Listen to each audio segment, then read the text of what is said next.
5 acre வரையான நிலப்பகுதியை வைத்துக்கொண்டு விவசாயம் செய்கின்ற சிறு அல்லது குறு விவசாயிகள் தங்களுடைய விவசாய தேவைகளை பூர்த்தி செய்யறதுக்காக சில நேரங்களில் பார்த்தீங்கன்னா இந்த விவசாய கூட்டுறவு சங்கங்கள் ஊடாக கடனை பெற்றிருப்பார்கள்.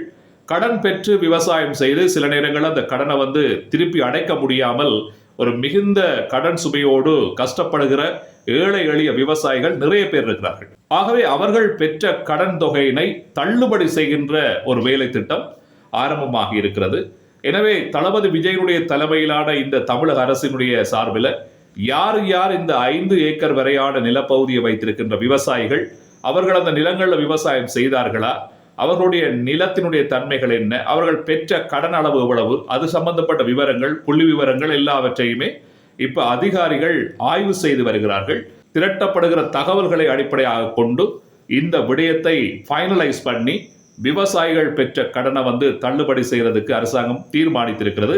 வெகு விரைவில் இந்த செயற்பாடு இறுதி கட்டத்தை தொட காத்திருக்கிறது என்ற ஒரு மகிழ்ச்சியான செய்தியையும் அரசு வெளிப்படுத்தியிருக்கிறத பார்க்கக்கூடியதாக இருக்கிறது.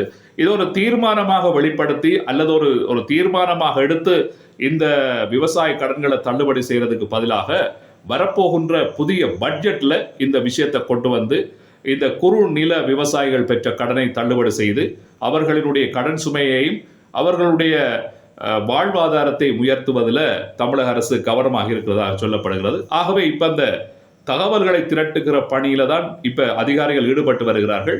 மிக விரைவில் அது இறுதி கட்டத்தை தொடப்போகிறது. அதற்கு பிறகு விவசாயிகள் பெற்ற கடன் எல்லாமே பட்ஜெட்ல அறிவிக்கிறதன் ஊடாக தள்ளுபடி செய்யப்பட போகிறது. எனவே இந்த அறிவிப்பானது விவசாயிகள் மத்தியில் ஒரு நம்பிக்கையையும் அரசு முன்னெடுத்து வார செயல் திட்டங்கள்ல விவசாயிகள் ஒரு மிகப்பெரிய ஒரு சந்தோஷத்தையும் வெளிப்படுத்தக்கூடிய ஒரு சம்பவமாக இருக்கிறது.